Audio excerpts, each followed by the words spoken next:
Hello, everyone. My name is Jim Hirschauer, and I lead product marketing for Instana. Welcome to this fireside chat with Edmunds and Grafana. So today, our guests are going to be talking about migrating to microservices, deploying new releases multiple times per day, and monitoring application performance at Edmunds. And Edmunds is one of the most respected automotive websites in the world. We'll discuss the reasons that Edmunds decided to change their architecture, the migration process they used, some of the challenges they faced, and the factors that ultimately led to a successful CI/CD process. Of course, Edmunds is an Instana customer, so we'll also discuss the role that monitoring and Grafana dashboards played in Edmunds' journey to microservices and CI/CD. So let's take a moment to meet our panel. Joining us are Stephanie Bird, CloudOps Technical Lead at Edmunds.com, and Daniel Lee, Team Lead at Grafana Labs. Welcome to you both.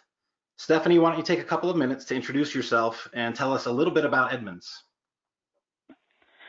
Edmunds.com is a car shopping website today. It was actually established in 1966 as a publication, but it was in the 1990s, it was able to successfully transfer to a website. Our goal is to make car shopping easy, and in today's market, car shopping is very stressful,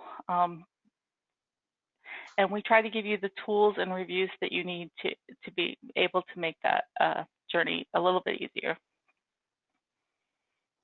All right, well, thanks, Stephanie, for that great introduction to Edmunds. Daniel, why don't you take a moment to introduce yourself and Grafana to our listeners also? Yeah, hi, Jim. So my name is Daniel Lee, and I have a software engineer background, but these days I am the team lead for the team that works on open source Grafana. So we're only up to 20 people. So for those who don't know Grafana, it's a dashboarding and visualization tool for metrics. It's open source. It's super popular. I think we have like 3 million users.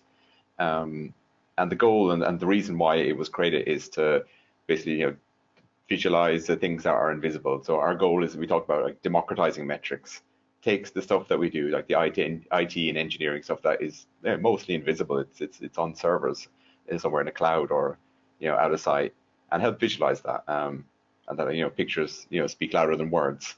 And by visualizing and putting it up on a TV somewhere, it makes it available to everybody, not just engineers, but even so the business people at work. They can see how your website is doing, or you use it for capacity planning, things like that.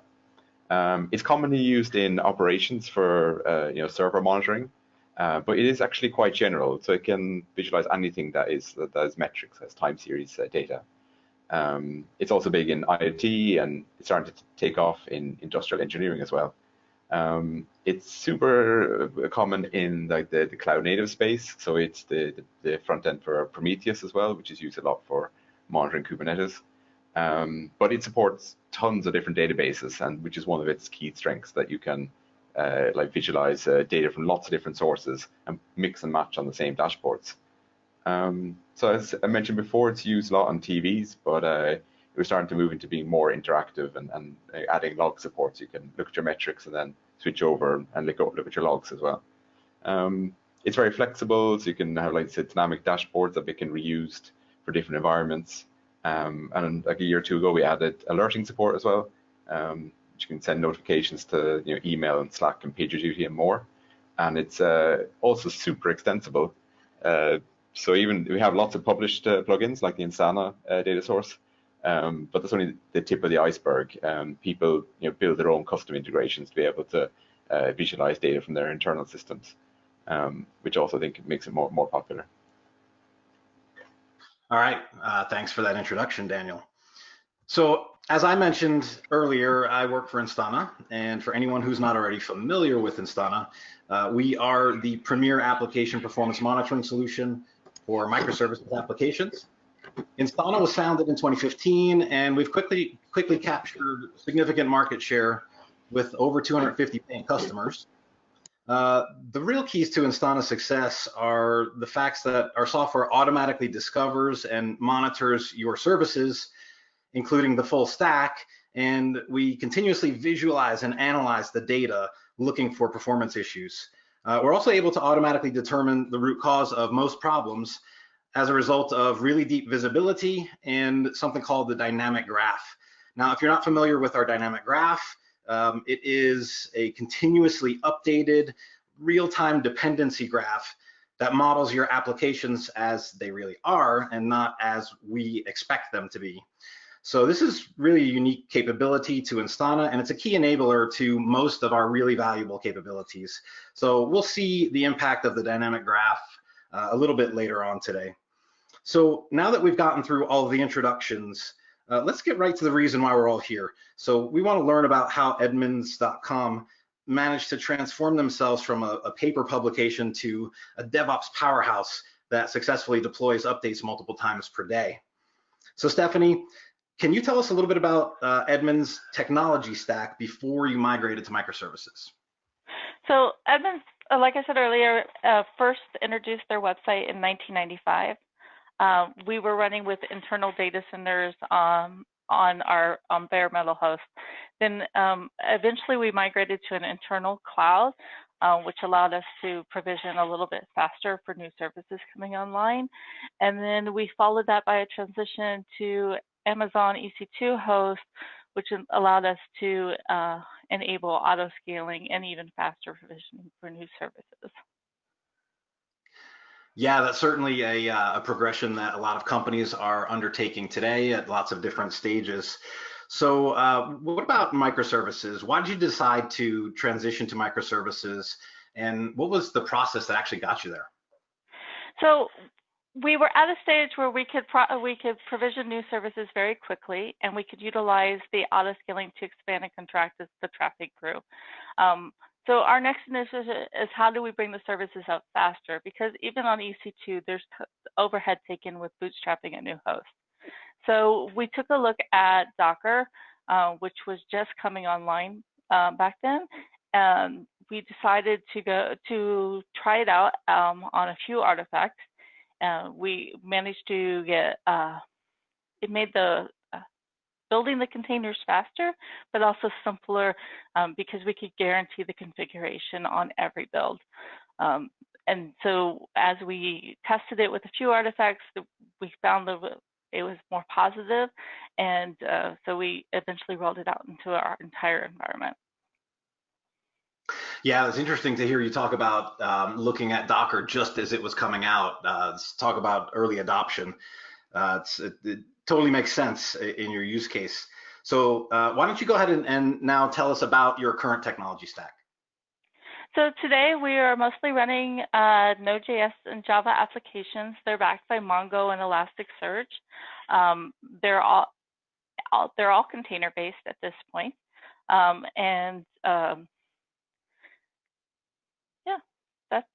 that's about the extent of our technology stack. Yeah. Yep. So were there really any major issues that you faced while you're migrating to microservices? And if so, how did you overcome those? So the key to any successful migration is one, start slow and take it one step at a time, which is exactly what we did. So when Docker was first coming out, there wasn't a whole lot of documentation out there as to follow. So we took it one step at a time. We said, okay, now that we can do this step, let's try this next step. And that was critical for the migration, but it also allowed us to set up testing and automation throughout the entire process to make it very simple for us. Yeah, and I know that you all use Instana throughout that process. And so you're at a place where you have many interconnected microservices. And let's talk for a second about the CI/CD process and how you're able to successfully deploy multiple times per day. So first of all, before you move to microservices, do you know how often updates were deployed? So initially we were deploying every 3 months, and then we got it down to 3 weeks. Once we were able to get into microservices and automating the CD/CDI pipelines, we are now able to publish daily. Out of curiosity, about how long was that transition between you were taking 3 months and then you shifted to multiple times a day? How long did it take you to get there? So we've been slowly migrating over the last 5 years, and we started bringing daily deployments online about 3 years ago now. Okay. And you mentioned multiple times per day, but how often do you really deploy? So our record is currently 9. We have a standard that says that we must deploy at least once per day, but there's an absolute joy that goes through the entire company the more that we can deploy. Oh, that's really interesting. So like company-wide, there's a mandate that you have to deploy every single day. Yes. Yeah. So that's impressive. 9 times per day is really impressive to hear. We work with a lot of companies, and there are not that many that have made it there yet. So my question is, how do you do this? What's actually the process that got you there? What's your secret sauce at Edmunds? So the secret sauce is monitoring and testing throughout every single step.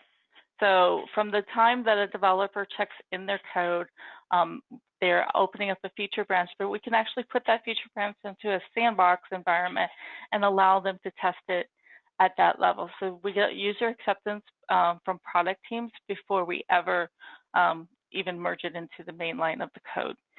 And then as we deploy through our different development, QA, and staging processes, we are making sure that every step of the way it is tested.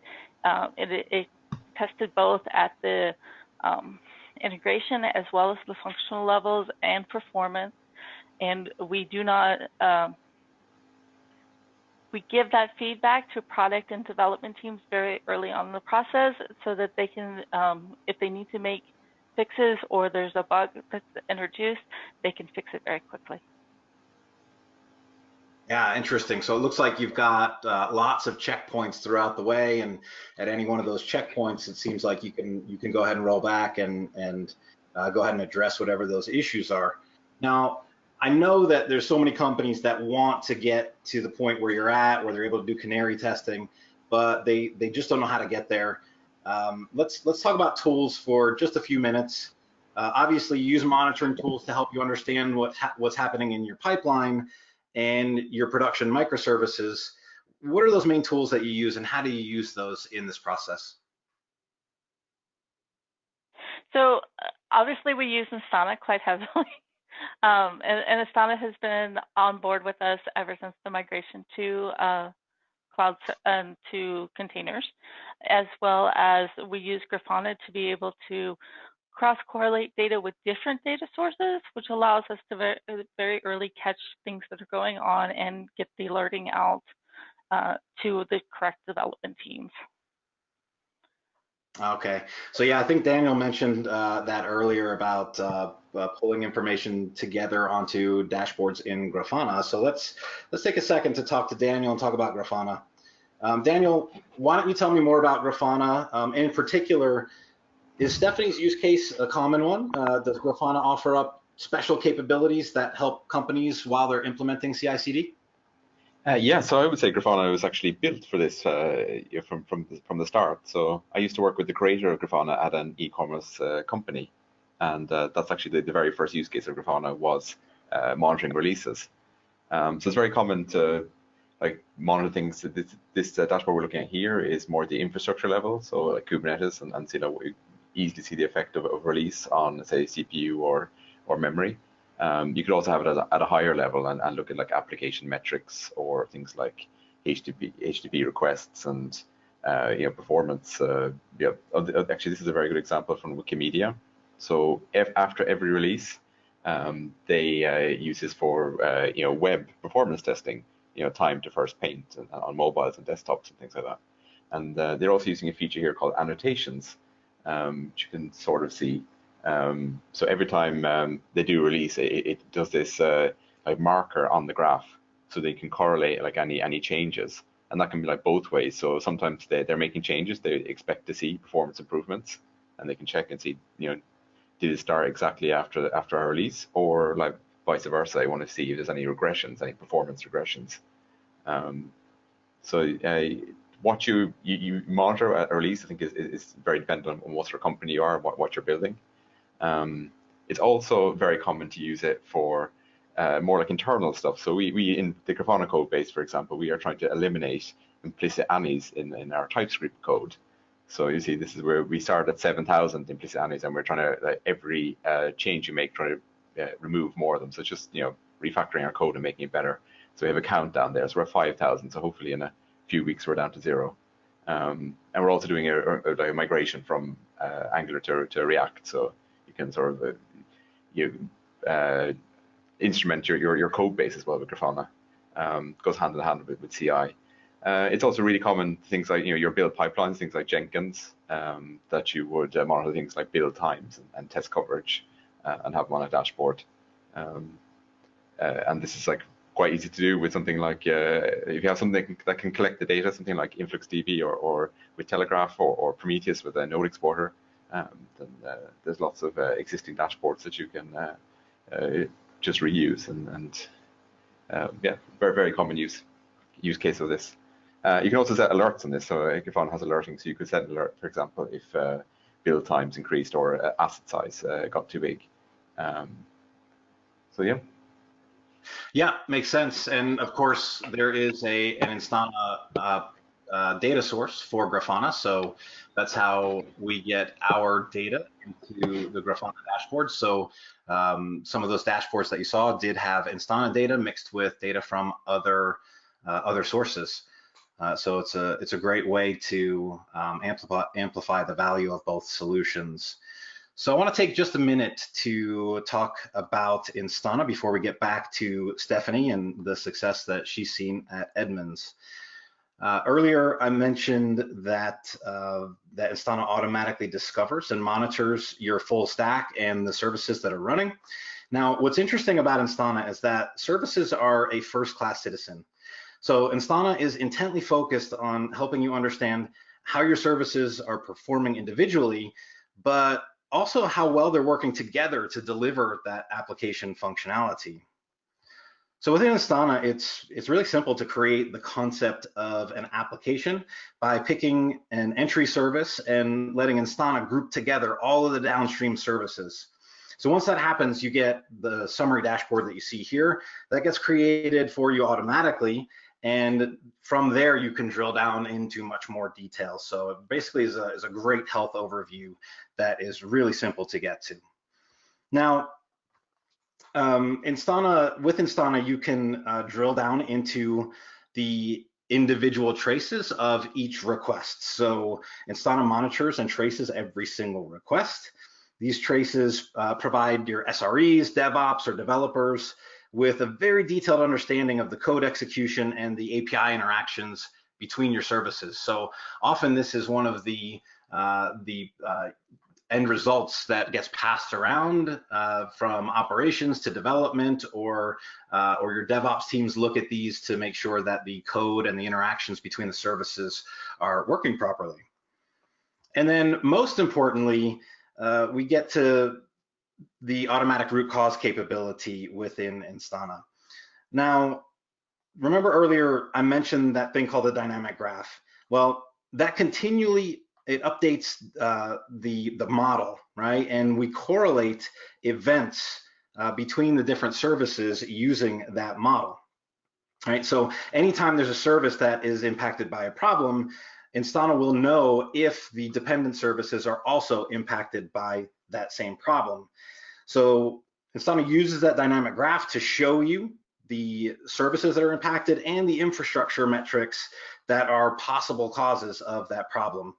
And the cool part is that all of this happens really within a few seconds, making life much easier for the people who have to go ahead and troubleshoot all of these issues in our complex microservices environments.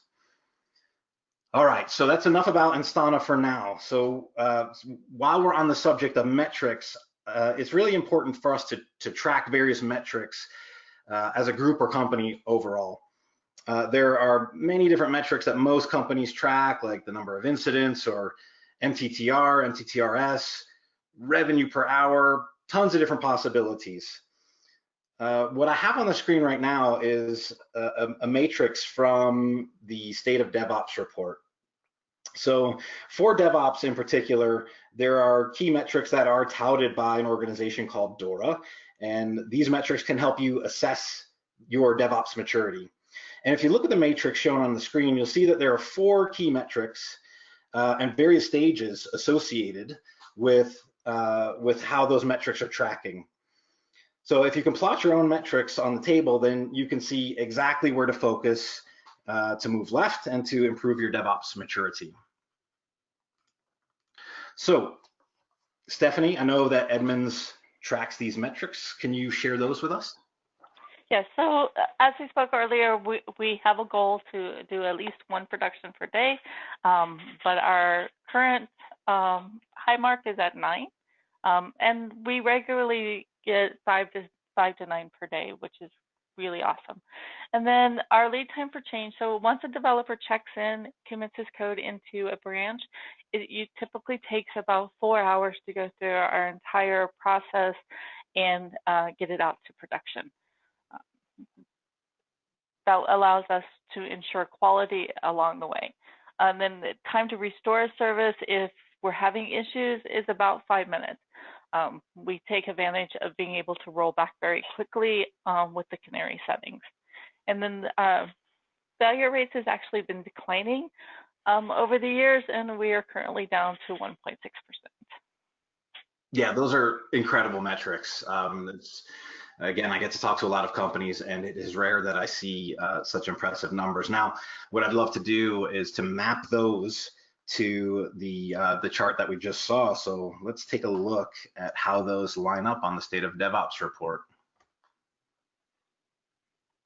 All right, those are absolutely incredible. So Edmunds hits the elite mark in basically every category. So that's a huge achievement. Most companies would certainly love to be at this state with their DevOps practices. All right, so let's now that we've seen those, let's take a look at metrics over time for just a second, because understanding metrics at any one given point in time is important, but it's also critical to see your trends over time. So Edmunds was also kind enough to share a couple of those charts with us. And so on this chart, you can see that Edmunds didn't always deploy multiple times per day. As we heard earlier, there was a progression, but this chart shows the point in time where Edmunds was able to achieve that goal.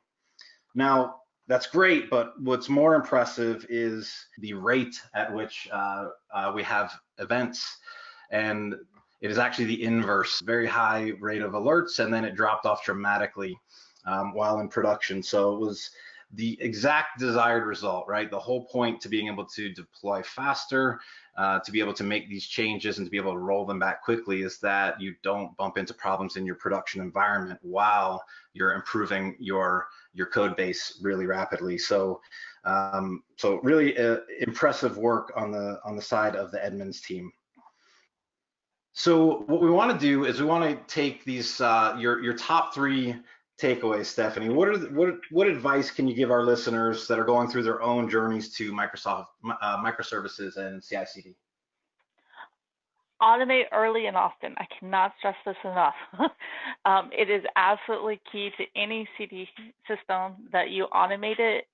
It provides the feedback and that to the development teams as well as the operations to let them know what's coming forward and where we need to go from here. And ask questions. So one of the things that I used to do when I first got to Edmunds was, and even though people would say, you know, we don't really need you in this war room, I would sit in every single war room, and the question I would ask and listen for is, why did it happen? And is there anything that we can do to prevent it in the future? These are critical because the more you ask that question, the better your testing becomes, the better your monitoring becomes, and the less problems are getting into production and affecting your end users.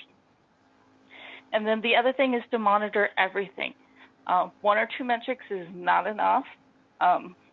you have to be able to, which is where automation comes into play, because one person can't monitor everything, obviously. So you have to be able to automate it, and you have to let it tell you when things are going wrong. Yeah, great advice. You mentioned war rooms there. I want to just take an aside really quickly to talk about that topic. So I've been in war rooms over time myself, and they're usually quite painful and they go on for a long time. Have you seen any changes in the way Edmunds conducts its war rooms, or how that process works overall over time here as you've implemented more tooling and more processes? We've seen that the number of war rooms and the amount of time needing to be spent in the war rooms has reduced greatly, because everybody knows what's going to be asked, what types of questions are going to be asked from the beginning. They're coming prepared. We have all of the monitoring set up and logging. So we know what took place. We generally can pinpoint it very early with tools like Asana and Grafana, and then we can get right to the point of, okay, this is what happened. This is what we need to do to mitigate the issue in the future, and here's where we need to proceed. Yeah, okay, interesting. So let's go over to Daniel for a second. Daniel, what would be your advice for folks interested in either getting started with or expanding their usage of Grafana? Yes, so it's focusing on expanding, because I think that if you just use Grafana just to visualize, your IT metrics and your system metrics, it's amazing just being able to see those things. But I just want to point out that Grafana can be used for any type of metric. So especially if you're going to show those metrics to people who are not IT people, then they probably won't understand them. But it's super powerful to be able to mix them with business metrics. So I was working for an e-commerce company. We had a graph with sales per minute. So when we had an outage, we could show how much the outage cost and why it was worth, say, maybe investing more in our infrastructure to prevent that in the future. So it's a very useful tool when you're talking to other people outside of your team. And following on from that, Grafana has very good support for SQL data sources. So these are not specialized time series databases like something like Prometheus or Influx. But that's often where the business metrics live. And with Grafana, you can mix and match them on the same dashboard. Take a select statement from an SQL database and put it beside your, say, Instana metrics. And the last point is that you don't have to start from scratch. There are loads of plugins and dashboards that are built by the community, and you can find them on grafana.com. That's also where you would find the Instana plugin. Okay, perfect. So now it's time for us to answer some questions that you all submitted during the fireside chat. And while we take a moment to compile those, I wanted to let everyone know that you can get your 14-day free trial of Instana at www.instana.com/trial. There's no credit card required, and it literally takes you about 5 minutes to get your application monitored. So now, please bring on the questions. All right, we have gotten some great ones so far, but there's plenty of time. If you have a question for our panelists, please just go ahead and use your GoToWebinar control panel and submit your question. Our first question, let's see, how did you get sponsorship to spend time and effort on automation? I guess maybe that one is for Stephanie. So one of the key pillars that Edmunds has is transparency and urgency. We want things done yesterday. And the only way we're going to be able to achieve that in today's market is to be able to automate it through the continuous delivery and integration. So that was the key driver for us to push forward and to automate and successfully get this into production. Excellent. Okay, great. Next question. Did you have any issues trying to move from having separate UAT teams to getting the product team to sign off?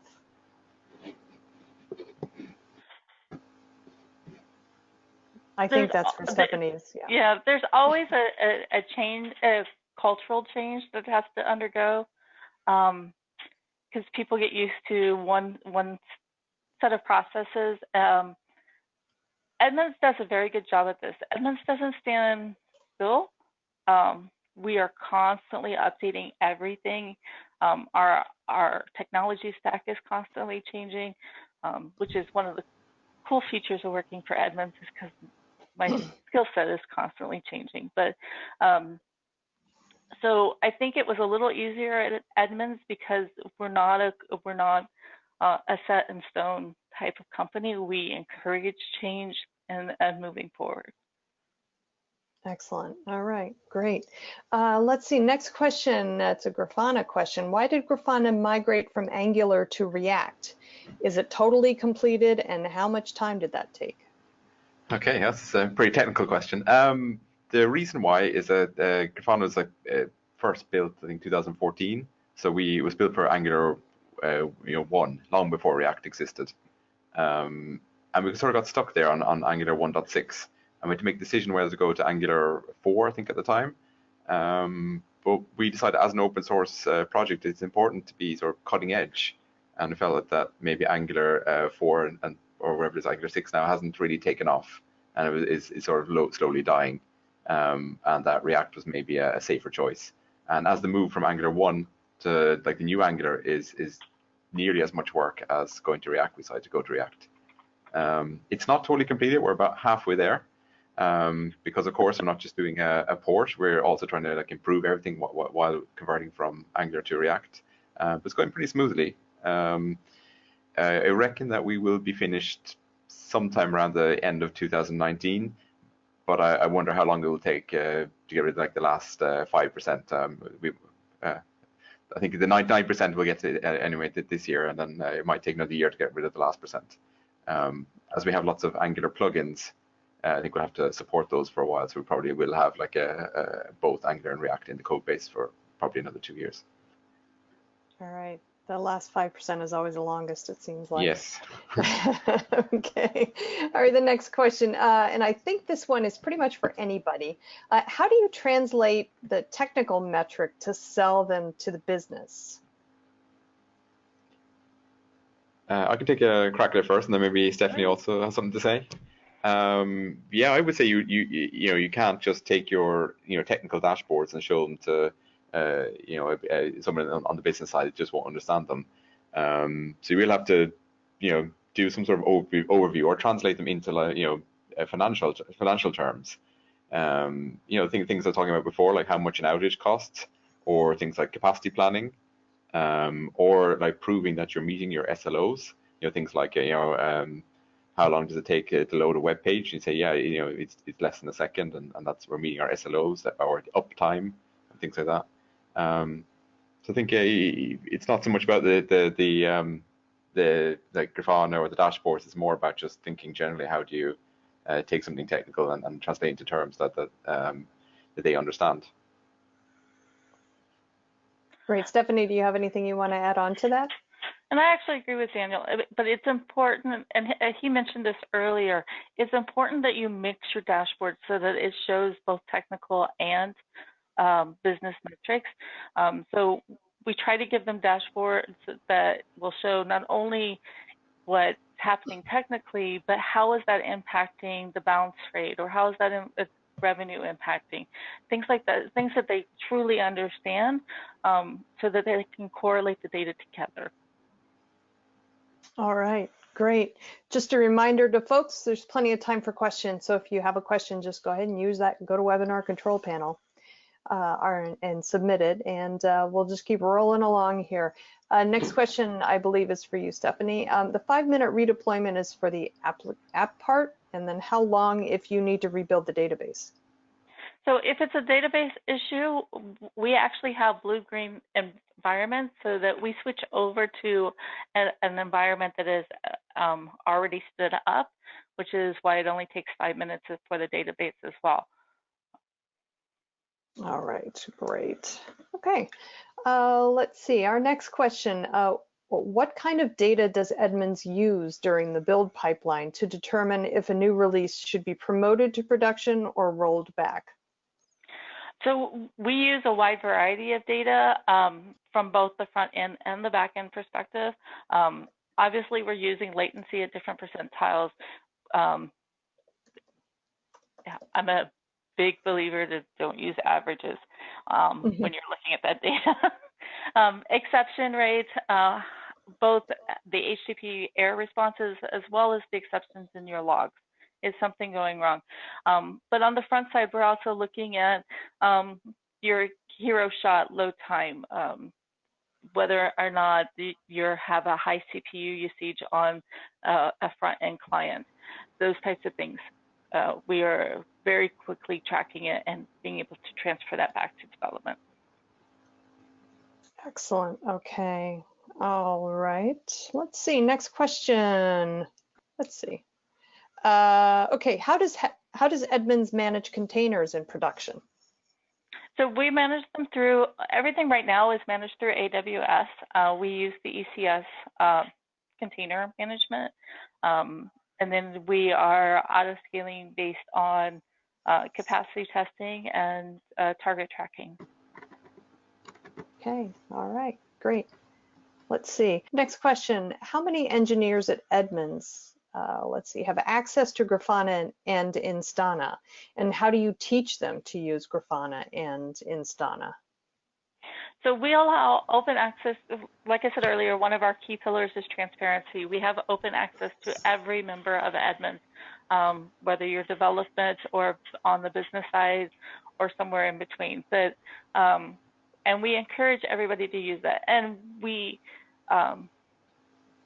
so Astana has, Edmunds has what we call Edmunds University, and we hold regular brown bags for the entire company to attend that, and they're recorded, so if future employees want to look at it, they can, in which we are going over Grafana, we're making, and Astana, making sure we're asking any questions. If you need some more one-on-one time, you can always schedule time with me or one of my teammates, and we're happy to go over how to use the products. Cool. Awesome. All right, great. So we got another question. And what kind of metrics should we configure on Grafana to make sure we are improving release over release? That depends on the type of business you have, but the way that we do it is we are pulling in metrics from Astana, like latency, error rates, those type of things. We are also linking back into Astana so that they can view the individual traces, which is a really nice feature of Grafana to link back. And then we are, but from the business side, we take a look at our own internal data warehouse, and we are graphing things like run rates, bounce rates, whether or not we're actually funneling them into what we call our critical funnel, or are we losing them before that point, so we can track it very heavily. Yeah, I would say as well that there's, yeah, it really depends on what you're working on. So just for example, for the Grafana open source project, we track like the number of Grafana installs. So it's not something that like one release affects instantly. I mean, there's a lag maybe of at least a couple of weeks before you see any trends. But that's like our guiding star. You know, if we were to see a dip in that, then we're doing something wrong. We're you know, either being outcompeted by someone or we've messed up Grafana. Mm-hmm. That's like a long-term metric. It's not something you would be looking at like every day. But and then there's like the other type of metrics to make sure that you don't mess anything up more than are you improving. Like, you know, oh, I have you know, CPU usage metrics increased, or oh, are we suddenly seeing like thousands of errors? Things the obvious things. I think they're like the really short-term ones, like just after release. I mean, is everything still okay? Everything's up. Everything's working. You know, all our customers can log into the website, or you know, click on the purchase button. And then I think you have both, like, I don't know, other types of metrics, things like you know, technical metrics, like have we made changes to improve performance, or to you know, reduce like the amount of resources we use.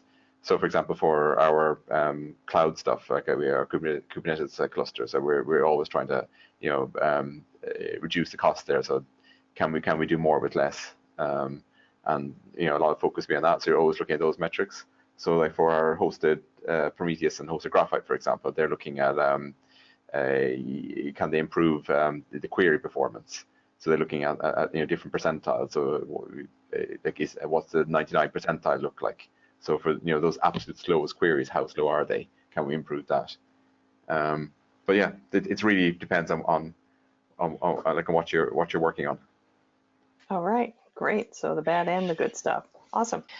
Okay, well, it looks like that is all the questions that we have from the audience. So I will go ahead and close out the Q&A section unless we we just got another one, and that's the way it always works. So let's go ahead and ask this one. What is the most technical challenging issue or problem that Grafana currently faces? And how does Grafana plan to solve it? Oh, wow. And The with most, a tough one. the most, wow. I suppose what we're working on at the moment is better log support, but I don't know if that's the most technical challenging issue. I mean, the whole React Angular one was pretty tough. That was so. I don't know how much detail people want to hear, but our code base is a bit of a Frankenstein at the moment, where we have like Angular on the outside, which wraps like React components, which wrap Angular components, which wrap all the way down. It's just like this, and we're just gradually trying to remove all the Angular bits, and it's like baby steps, because there was like no way we could just like in one big bang convert from Angular to React. It just has to be done in small steps. So we have to be still doing that while at the same time improving Grafana and releasing features. So that was, I suppose that's sort of already solved. So we figured out how to do that. And the other technical challenges, I suppose one of the other big ones we're looking at is how to add more security around queries, which is quite difficult because Grafana supports a lot of different data sources. So if you want to say limit people from querying certain databases or doing certain queries, it's something that we are just thinking about. It's much easier to solve at the database level, but there are some users that have asked that could Grafana also help out with that. So I don't really have a good answer to that one, though. That was kind of a life, the universe, and everything kind of question. So good job answering it. All right, great. Well, I am going to ask this one final question. It just came in. Let's see. How does Instana compare to Nagios? Okay, well, that's a question for me to take then. So, yeah, so Nagios is what we would consider an infrastructure monitoring tool. So remember, Instana is application performance monitoring. So our main focus, our primary focus, is on the health, understanding the health of your services and the application requests flowing through those services. So Instana traces every single user request that flows end to end through all of your services, and this is something that you simply cannot get with a tool like Nagios. It wasn't created to do that. It's not the point of Nagios. So there's a little bit of overlap between Instana and Nagios in the infrastructure monitoring portion of our tool, where Instana can monitor your infrastructure, like your hosts and the processes and the containers, and pull key metrics there. But that's where the similarities end, and Instana is a very modern tool that is designed to, like I said, with our dynamic graph, it's designed to understand all of the interrelationships between every component that helps your service function. So those services sit on a stack of infrastructure components. So Instana understands the service, the full stack that it's sitting on, and all the relationships between all of the various services and all of those many different stacks that you've got deployed. So there's very little similarity between the two tools. They're intended for very different use cases.